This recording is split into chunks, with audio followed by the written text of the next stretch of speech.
Now that we've got our push buttons all soldered up and ready to go, we're going to go back to our parts and we're going to find the terminals, the screw terminals. You're going to need 2 3 terminals, a double terminal, and a quadruple. A quadruple is actually 2 doubles that are actually hooked together. There's a tiny little ridge on this one and a tiny little divot in that one, and the trick is to slide them together very carefully like that, and then it becomes a 4 terminal strip. So we're going to put our 4 terminal strip right here for our heater and fan circuit. We're not going to use that one.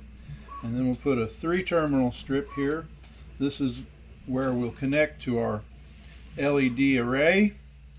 And then we'll put a 2 terminal strip right here that's for the pump, for the automatic watering, and a 3 terminal strip right here for our temperature sensor.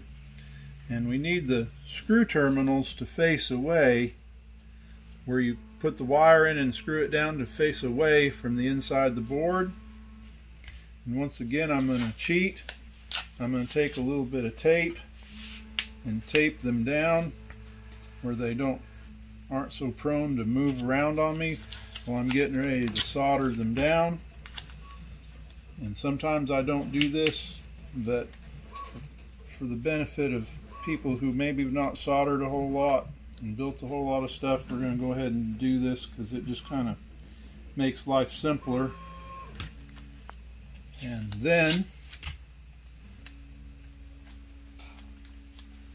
we're going to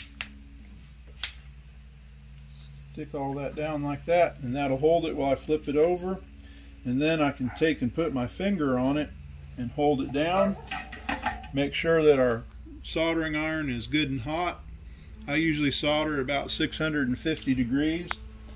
You don't want to solder semiconductors that hot, but for bigger connections like the screw terminal with a fairly small soldering iron like this one, you crank him on up a little bit because that's a lot of metal for him to heat.